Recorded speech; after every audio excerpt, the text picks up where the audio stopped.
آداب. 3 لفظ ہیں.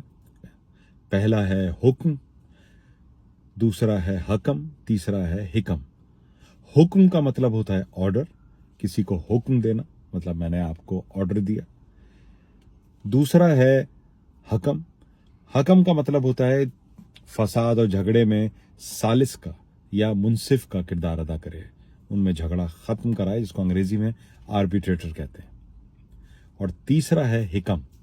حکم ہے جمع حکمت کی، مطلب وزڈم کی جمع ہے وزڈمز. تو اس میں بات فلسفیانہ رموز کی بات ہوتی ہے. جیسے مثال کے طور پہ ہم کہیں کہ قرآن و حدیث میں اسرار و حکم کے گوہر پوشیدہ ہیں. تو پہلا ہے حکم، ہے پہ پیش، کاف پہ سکون اور میم. دوسرا ہے حکم، ہے پہ زبر، کاف پہ زبر، میم پہ سکون.